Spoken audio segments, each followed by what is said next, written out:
the bar is set very low in order to win, and there's not as much competition as you may think.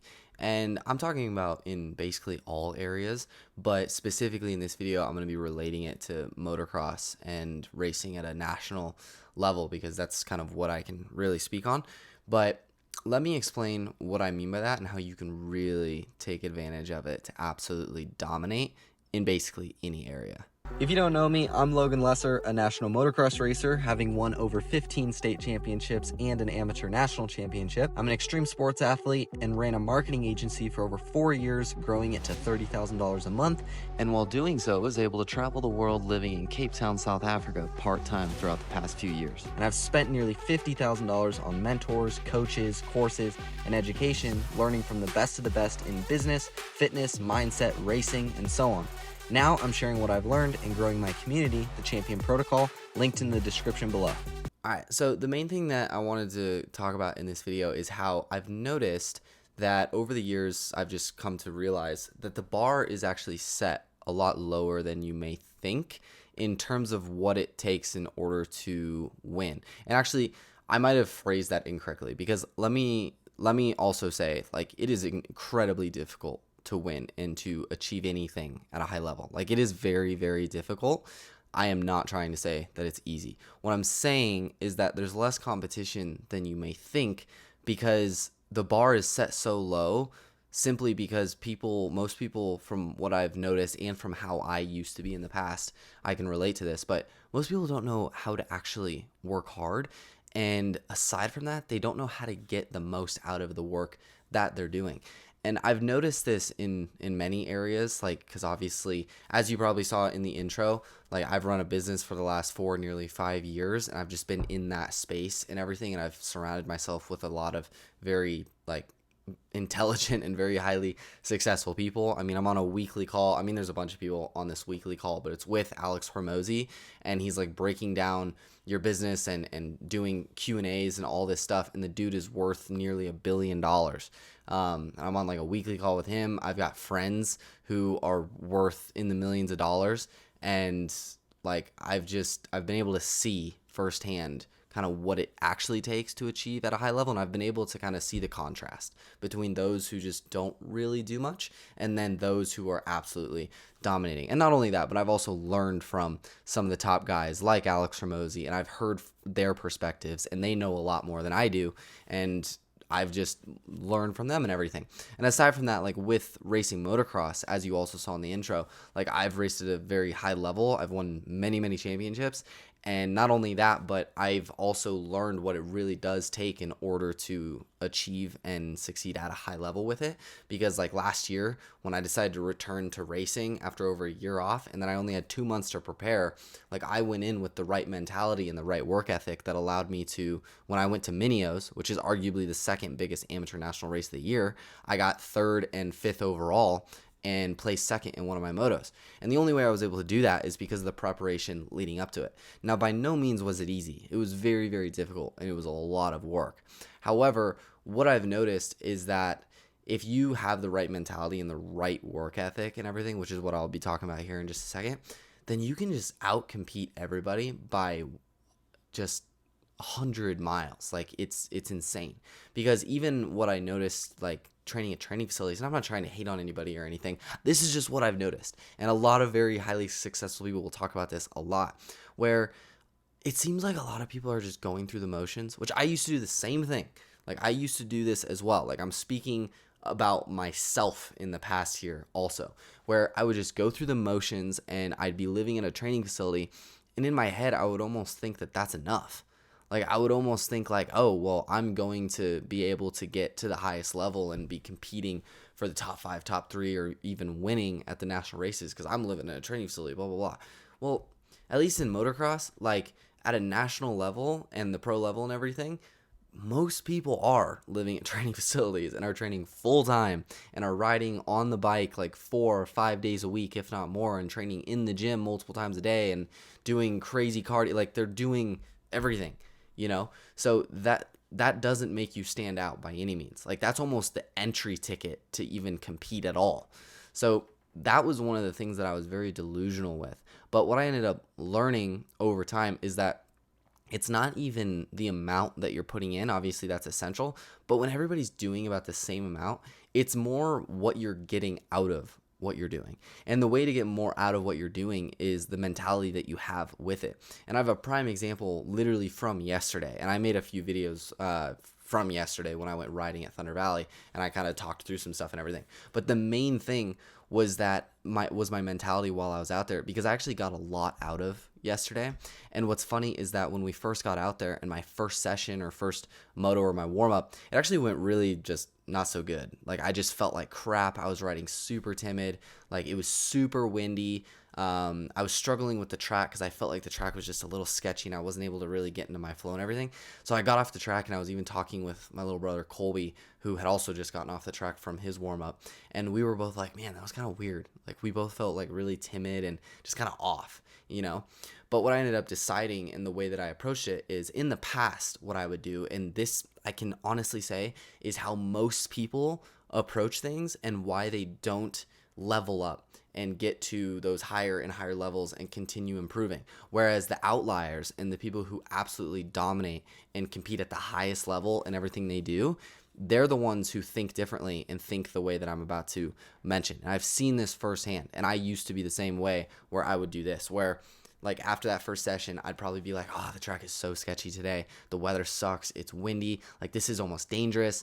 Like there was times in the past where we literally would load up and leave. Like we would leave the track. Like we do one session. I remember one time we went out to Thunder Valley, and I'm pretty sure the track was just pretty dry and kind of sketchy and everything. I think it was also windy at that time as well. We went out for one session, loaded up and left. And this was quite a few years ago. Like I don't even think I had my driver's license yet. Like I think we went out there with my mom, if I'm not mistaken. But like we literally loaded up and left. And yesterday was a very similar situation to that, to be honest. Like the track wasn't that bad, but it was similar, you know, and I was feeling a similar way after that first session.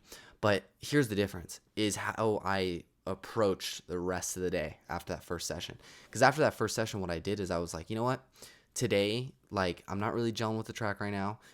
The track is a little bit on the sketchier side, just, you know, a little more technical since it's dry and a bit slick and everything. All the jumps are beefed up. It's a little marbly in a lot of areas, and it's also super windy, you know. And since the jumps were all beefed up, they were shooting you a lot higher than usual, which obviously like you getting more airtime and it being super windy, not necessarily the greatest combination. So basically I just thought about it and I was like, you know what? Today, I'm not going to worry about going fast. I'm not going to worry about doing any long motos or sprints or anything like that. I'm just going to focus on technique, and I'm actually going to like slow it down a bit so that I can really focus on technique. And I made a full video talking about what I focused on and everything, but long story short, I focused on keeping my finger on the clutch at all times, not like using it all the time, just keeping it on the clutch at all times, because that's something that I've noticed a lot of the top pros do, like Chase Sexton, Jet Lawrence, a lot of those guys, and they've said that in like numerous podcasts and everything that they'll keep their finger on the clutch all the time. Like look at any photo of them riding and most likely you'll see that their finger is at least on the clutch. So I was focused on that, and then I was also focused on trying to ride more in like the form, like the body form of Jet Lawrence, and specifically like having my knees behind or my feet on the balls of my feet, or standing on the balls of my feet on the foot pegs, and keeping my knees at least in line with the foot pegs or behind the foot pegs, and keeping my like upper body forward, you know, and my arms bent like this. But that's mainly what I was focused on the rest of the day. And what's funny is that like the first session that I did that and I was practicing it, I struggled a little bit. Like it was weird. Not necessarily the form, but it was actually the finger on the clutch all the time. Because I've mentioned in numerous videos, like I don't ever use the clutch like at all. And that was something that I used to do a lot. Like I would use the clutch quite a bit, but I don't use it at all anymore. That's something I had to like actively practice and work on, is like I wouldn't use the clutch anymore whatsoever. Like I'd force myself not to use it. So me like keeping my finger on it all the time, it was actually uncomfortable for my hand. Like I felt weird feelings in my hand and like muscles and stuff that I hadn't really used or something like that, because my finger was out the whole time like this and my hand just wasn't used to it. So it was like very weird and it was uncomfortable that first moto. But as the day went on, I was focused on that technique. I seriously got into my flow and got in the zone so well that not only was I getting used to this and I had my finger on the clutch all the time, and it was becoming like, I know it was only one day and it was like it takes a lot longer than that to build a habit, but I started to notice it was becoming a habit because I was feeling more and more comfortable with that, and I wasn't finding myself like accidentally bringing it back to my grip. Like I would keep it out there and I just felt comfortable riding that way. And same with the form. Like I wasn't having to think about it as much and think about having my knees behind the pegs. But not only that, like all of that was getting more comfortable, but I was also riding so much better. Like I was getting in the zone, I was getting into my flow. And the track was no better. Like it was the same, if not worse, because it was drying out more and more. The wind did end up pretty much disappearing for the second half of the day, so that was really helpful. But aside from that, the track condition was the same. Like that first session that I felt super sketchy and the track was a little and I was feeling super timid. The last moto of the day, I mean, I was like really pushing, but I wasn't pushing like over the edge. I was pushing to where I like felt completely in control. Like that feeling of when you're in the zone where you are like pushing like to your limit, but you feel fully in control and everything. That's how I felt. So it was just interesting. But getting back to the main point of the video, it's like that is how the top people really operate, is that they always focus on getting better every single time that they do something. And they never really allow themselves to have like an off day or a bad day or something like that. And what I mean is obviously you're going to have like bad days or off days. Like it just happens. That's part of being human. But what I'm saying is that the top guys try to make the most out of it still. Like for example, yesterday, that first session, what I would have done in the past is I would have gotten off the track and I would have been like, this sucks, this is stupid, like this is a waste of a day, like this is just a waste of gas, blah, blah, blah, it's super sketchy. And then the rest of the day I'd go out and I'd ride super timid and everything. That'd basically be a waste of a day. Whereas instead yesterday, I looked at the situation and I just figured out how I could still get the most out of it that I possibly could, which from my perspective, it was, all right, I'm going to slow it down a little bit and I'm just going to focus on some new technique stuff. And I did that. And what's funny is I ended up actually riding a lot faster and feeling way more comfortable on the bike and on the track and everything. So it ended up working out great. But overall, it's really just I got the most out of it that I possibly could. I got way more out of it than I would have in the past, which allowed me to improve a lot faster. And that was just from one day. Now imagine that over the course of like 100 ride days, and say that over the course of those 100 ride days, every single day, regardless of the conditions that I'm given and regardless of the hands that I'm dealt, I'm still able to play the best hand that I possibly can and get the most out of it that I possibly can. Imagine that version of me compared to the version of me where over the course of those 100 days, I only really focused and got in the zone and stuff on the days where everything was perfect, where the track was great, I felt great, like I wasn't super sore and tired, like I had a great night's sleep the night before, the weather was perfect. Like think about that. Maybe 30 out of the 100 days is going to be like that. So like just compare there. Like this version of me only actually improves and everything 30 out of the 100 days. Whereas this one, even if he improved like on one particular day, even if he improved 1%, he still improved every single day that he rode, which is all 100. So hopefully that makes sense, but it's literally just about actually getting the most out of every single time that you're doing it, Like I highly recommend reading the books Relentless and Winning by Tim Grover, and he talks about this where there's coolers, closers, and cleaners. Now, Michael Jordan, he was a cleaner. Kobe Bryant, he was a cleaner. And from my perspective and like after reading the books, I think that Jet Lawrence is a cleaner. I think that Chase Sexton is a cleaner, and there's a bunch of other or I shouldn't say a bunch. There's a few other cleaners as well, but those are like the main two that come to mind at the moment. I think Ken Roczen, without a doubt, is a cleaner, which if you read the books, you'll know what I mean and everything. But it really just comes back to that mentality and everything. And it really does come down to the mentality. Because like I said earlier in the video, like once you get to a certain level, everybody's doing the same things. Everybody's got the same amount of skill. Everybody's talented. Like once you get to a certain level, it really comes down to not only how you show up to the race mentally, but how you show up to practice and training mentally every single time that you show up to practice and training. Because from my experience, a lot of the riders and people at training facilities and everything, including myself in the past, not trying to hate on anybody, I'm even pointing out what I used to do, like they'll just show up, like they'll just kind of go through the motions and everything, but like they'll have days where they just feel off, or they're like, today's just not my day, or they'll just kind of go and ride around, or they'll go play around and everything.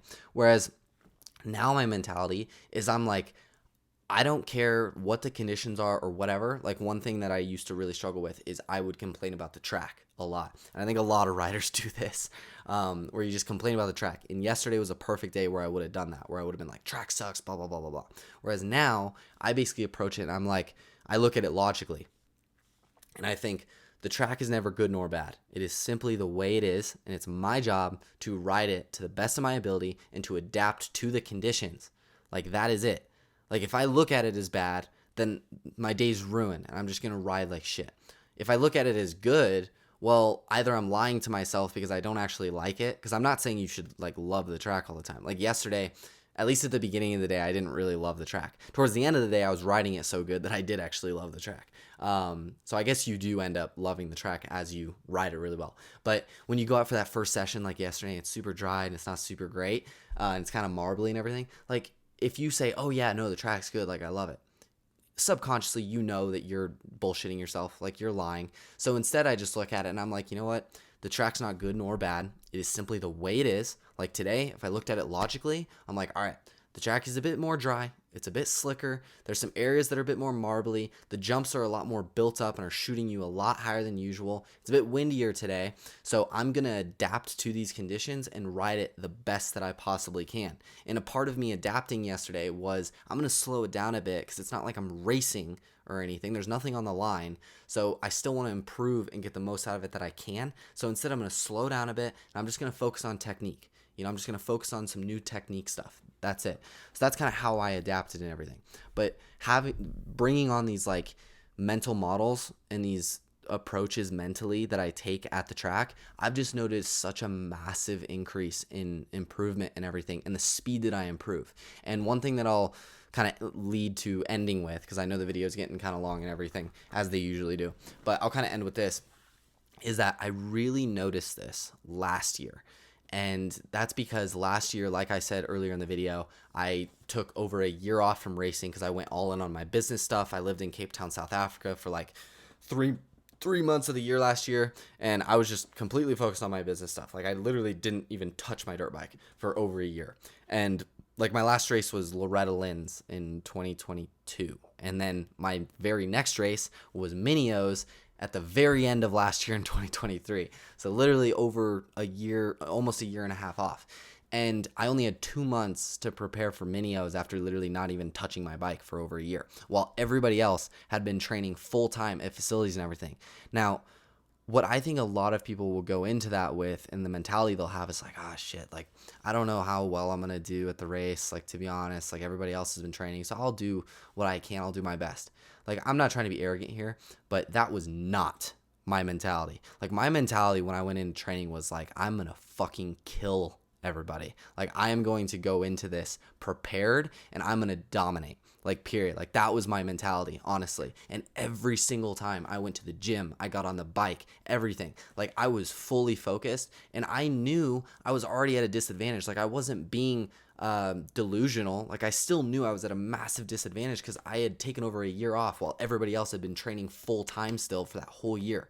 Like, I already knew I had a massive disadvantage. But at the same time, that gave me an advantage, a mental advantage, because every single time I went to the gym, showed up at the track, I knew I had to get the most out of it that I possibly could since I was at such a disadvantage. Like, I could not afford to have any off days or days that I kind of felt a bit off, or like today's just not my day, or I'm not really gelling with the track. Like, no, I could not afford to do that. Like, I had to make sure to adapt to whatever I was given every single day and get the most out of it that I possibly could. Even if I got just 1% improvement from that day, I had to do whatever I could to get the most out of it. And that is what led me to being able to getting 3rd and 5th overall at Minio's and a 2nd place finish against guys who literally, the guy who was in 1st, I won't like say any names or anything, but the guy who's in 1st, I know, like that moto that I was in 2nd.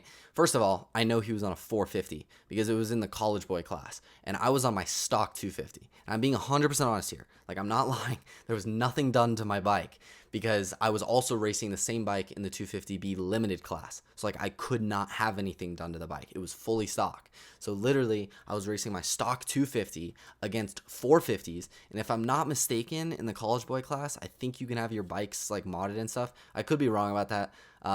Probably a basic piece of information I should know, but I'm just spacing it at the moment. But regardless, like I think you can have it modded. So I already know he was on his modded out 450 and I was on my stock 250, and he was not that far in front of me. Like I was keeping up with him quite a bit, or pretty well, in that moto. And I also know he trains full time at MTF, like full time. Like he's lived there for years. So like I was able to almost keep up with him at a massive disadvantage, like bike wise and speed wise and everything, literally because of my relentless focus every single time I was training. And not only that, but my relentless focus at the race and how I was able to get in the zone and just get into my flow. And I didn't care who I was racing against. Like I knew the preparation that I had put in, and I truly believed that I could win. Like that's something that Ryan Dungey said in his podcast on Gypsy Tales, is he was like, I didn't care if there was a guy on the gate who had a faster lap time than me or whatever. Like I still believed that I could win. And that's so important. Like you have to believe regardless, because as soon as you start questioning, as soon as you're like, that guy's probably faster, so I can get second. He's here too, I'll probably only get third. Or he's here, I could probably only get fifth, or whatever. Like as soon as you do that, you're not going to be able to get in the zone, and you're not going to be able to go out there and perform at your best. Whereas if you just have this relentless, almost delusional belief in yourself, that's where you can actually go out and just like do some shit that you wouldn't have thought was possible, that you didn't even think you could do. So anyway, I'll leave off with that. But in summary, what I'm saying here is that it's really about the mentality that you take into what you're doing and just getting the most out of it that you possibly can. Because most people, and I can tell you this from experience, most people are not actually like fully focused and fully getting the most out of everything that they can. Like a lot of people are really just going through the motions. Whereas when you have that mentality that I had at the end of last year, where I was like, I cannot afford to have any day where I don't get the most out of it that I possibly can. Like I can't afford excuses. I can't afford any of that BS. Like I have to, even if it's a 1% improvement, I have to get that 1% improvement out of today, no matter what. When you have that mentality, you're going to improve at a way faster rate than everybody else and absolutely dominate. And I know that from experience. So anyway, I kind of went all over the place in this video, so hopefully that did make sense, but I really wanted to mention all those stories and all those points because I think it hopefully drove it home a bit, because this is like one of the biggest like mindset shifts that I have had overall that's helped me so significantly.